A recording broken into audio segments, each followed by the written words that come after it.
আসসালামু আলাইকুম ওরহমতুল্লাহ। বাংলাদেশ আওয়ামী লীগের সভানেত্রী শেখ হাসিনার ছেলে সজীব ওয়াজেদ জয়, যিনি আওয়ামী লীগের দায়িত্ব নেবেন বলে জনমতে বিশ্বাস আছে, তিনি একটা কথা বলেছেন, পদ নেই ত্যাগে আছে, এই ত্যাগ টিকে আছে আওয়ামী লীগ।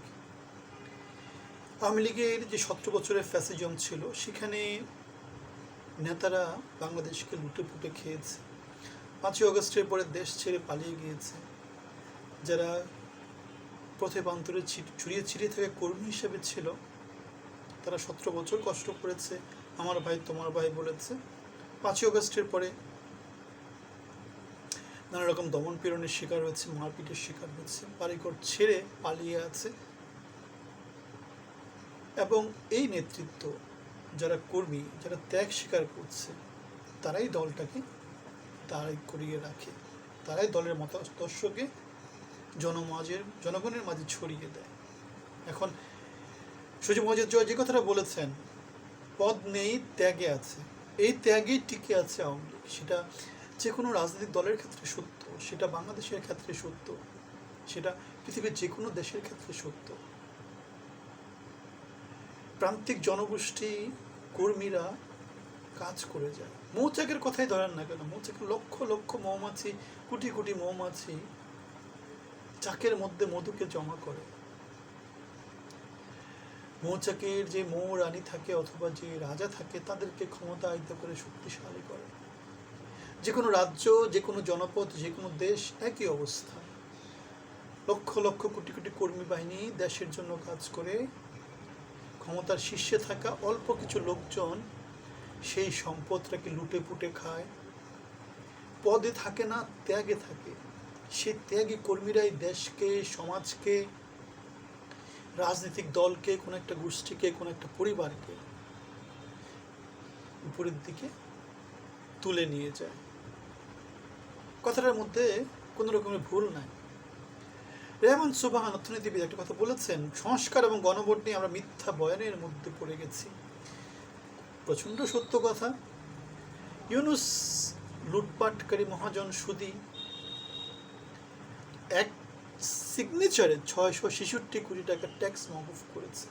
তার ইনকামটা কত ছিল? গ্রামীণ কেন্দ্রিক তার যে রাজত্ব, বাংলাদেশের মানুষের উপর তার যে শোষণের হাতিয়ার, সেটা দিয়ে সে কত টাকা ইনকাম করেছে, কত হাজার কোটি টাকা সে ইনকাম করেছে, কত 80 পরবর্তী সময়ে, গত 40 বছরে সে কি কি করেছে, নোবেল কিনেছে, আর কি কি করেছে, নানা জায়গাতে নানা চাঁদা দিয়েছে, বাংলাদেশের মানুষের রক্ত চুষে খেয়েছে। এই তো, নাকি অন্য কিছু? অন্য কিছু হলে কি, সেটা আমাদেরকে বলবে। 24 পরবর্তীতে সে হাসিনাকে ফেলেছে। বাংলাদেশের সমাজে নতুন করে একটা অশান্তির বীজ সে বপন করেছে। সবাইকে নিয়ে সে ঐক্যমতে যায়নি। সে তার ভাই ব্রাদারদেরকে দিয়ে এনজিও কেন্দ্রিক, এনজিওগ্রাম একটা সরকার প্রতিষ্ঠা করেছে। যাদের ডাল নেই, তরোয়ার নেই, নিধিরাম সর্দার, তারা সংস্কার সংস্কার বলে নানা কিছু বলে 17 মাস 18 মাস কাটিয়ে দিয়েছে। অথচ 3 মাসের মধ্যে নির্বাচনটা সে করতে পারত তত্ত্বাবধায়ক সরকারের মধ্য দিয়ে। যে সংস্কারের যে আলাপগুলো সে দিয়েছে, আলটিমেটলি তার ফলাফলটাকে বাংলাদেশ কিছু পেয়েছে বা কিছু পাবে, 12 তারিখের আগে বা পরে বাংলাদেশে কি হয় সেটা বাংলাদেশের লোকজন কেউ জানে না। লোকজন সব বাংলাদেশ ছেড়ে পালাচ্ছে। সরকারের শীর্ষ পর্যায়ে সচিবালয় খালি হয়ে গেছে। বাংলাদেশ ব্যাংকের গভর্নর অলরেডি 1 মাসের ছুটিতে চলে গেছে।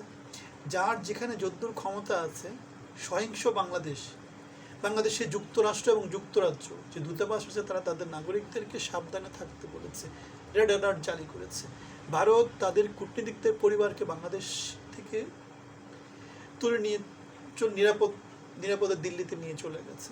সুতরাং এই অবস্থায় সারা পৃথিবীতে একটা মোটামুটি প্রেডিকশন আছে যে বাংলাদেশে একটা সহিংস অবস্থা তৈরি হতে পারে। গতকালকে টিআইবি বলেছে যে নির্বাচনী শিডিউল ঘোষণা করার পরে 36 দিনে মোটামুটি 15 জনের মতো রাজনৈতিক কর্মী প্রাণ হারিয়েছে। তাহলে সহিংস অবস্থা কি হয়েছে? এবং আমরা দেখতে পাচ্ছি রাজনৈতিক অঙ্গনে প্রতিদিন যেভাবে বক্তৃতা বিবৃতির মধ্য দিয়ে সহিংস হয়ে উঠছে, সেটা আমাদেরকে যেটা বলে, সামনে বাংলাদেশে ভালো কিছু নাই। ভালো কিছু কখন হবে? যখন ফ্যাসিজমের মতো করে কোনো কিছু প্রচণ্ড শক্তিশালী কোনো কিছু বাংলাদেশকে শাসন করবে। সামরিক শাসন যখন আসতে পারে 1/11 মতো করে, অথবা এমন একটা সরকার যদি আছে যারা 300 কনস্টিটিউয়েন্সির 300টাতে বিজয়ী হয়েছে, এখন সেরকম সিচুয়েশন কি কেউ মেনে নেবে? আমার তো মনে হয় না সেটা মেনে নেবে। যার ফলে কি হবে? যার ফলে একটা সহিংস অবস্থা তৈরি হতে পারে এবং সেনা শাসনের সমূহ সম্ভাবনা আছে এবং বাংলাদেশ রক্তাক্ত হওয়ার একটা সমূহ সম্ভাবনা আছে। মাহফুজ আনাম, বাংলাদেশের স্টার সাংবাদিক, তিনি একটা কথা বলেন, সাংবাদিক হিসেবে আমার মন জয় করেছেন খালেদা জিয়া এবং তারেক রহমান। তিনি কয়েকটা বিএনপি প্রোগ্রামে গিয়ে এই কথাটা বলেছেন। হাসিনার সময় তিনি একই কথা বলতেন। আমার মনে আছে 2001 থেকে 2006 সময়টাতে ডেইলি স্টার এবং প্রথম আলো কীভাবে চোরের মায়ের বড় গলা এগুলো কীভাবে প্রকাশ করেছে।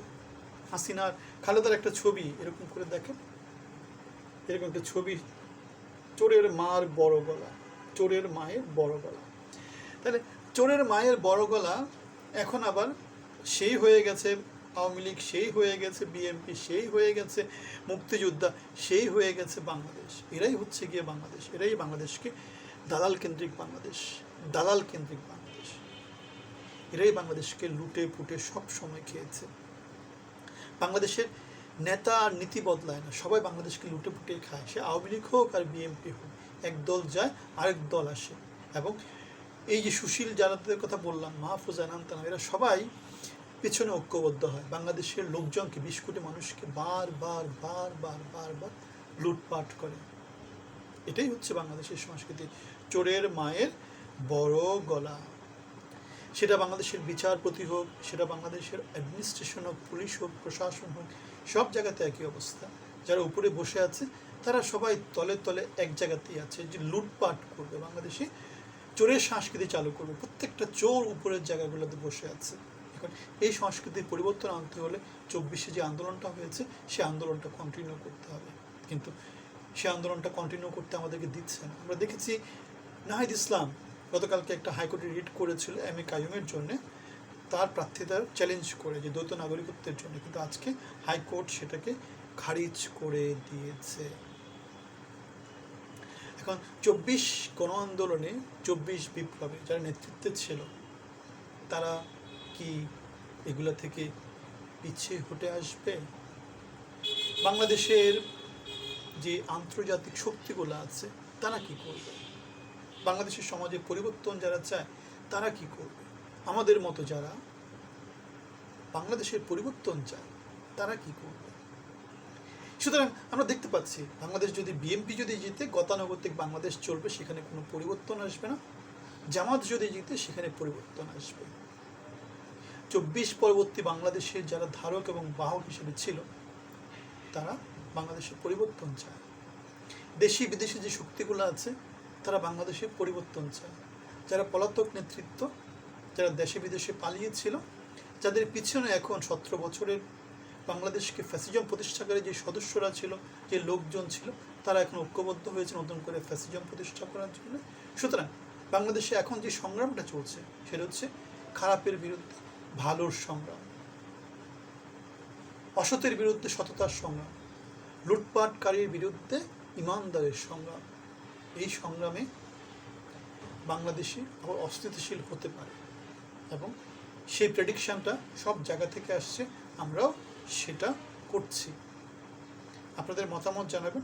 চোরের মায়ের বড় গলা, মুক্তিযোদ্ধা, আওয়ামী লীগ, বিএনপি, সব কিছু এরাই লুটে পুটে খাচ্ছে। সুতরাং বাংলাদেশে পরিবর্তনের জন্য আপনার চেষ্টাটা চালু রাখেন।